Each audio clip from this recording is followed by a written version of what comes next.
युक्ता अर्धेन्दुकृतशेखरा लोचनत्रय संयुक्ता पूर्णेन्दुसदृशाननम् अतसी पुष्पवर्णाभा सुप्रतिष्ठां सुलोचना नवयौवनसम्पन्ना सर्वाभरणभूषिता सुचारुदशनं तद्वत् वीरोन्नतपयोधरा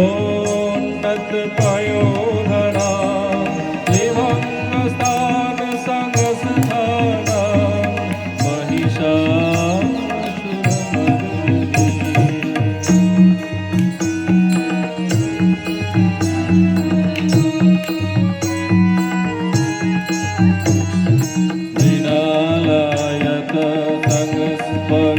दशबाहु समन्विता त्रिशूलं दक्षिणधेयं खड्गं चक्रं क्रमानध तीक्ष्णबाणं तथा शक्तिं दक्षिणेषु विचिन्तये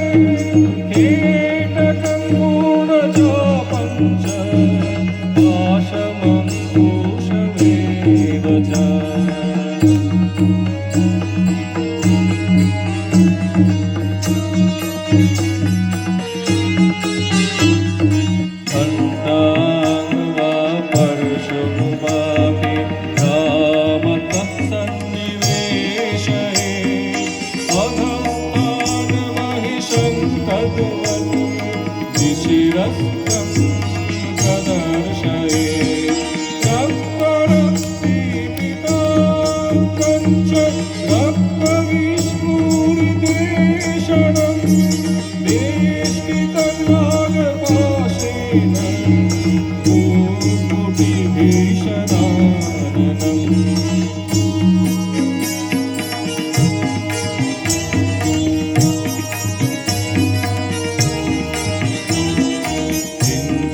दुर्वं तथा वाममङ्गुष्ठं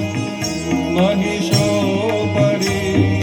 देवस्तु दक्षिणं पादं समं सिंहोपरि स्थितं स्तूयमानं च तद्रूपममरै सन्निवेशये प्रसन्नवदना सर्वकामफलप्रदम्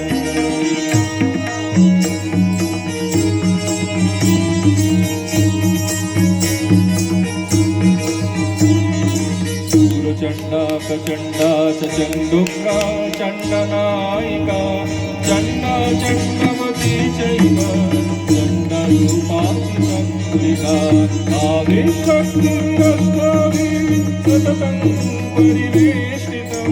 चिन्तयेत् जगता साध्वी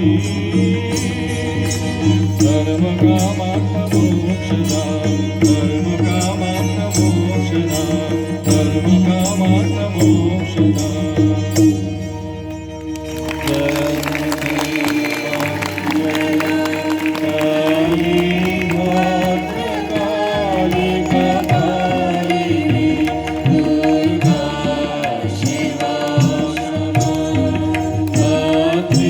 Swaham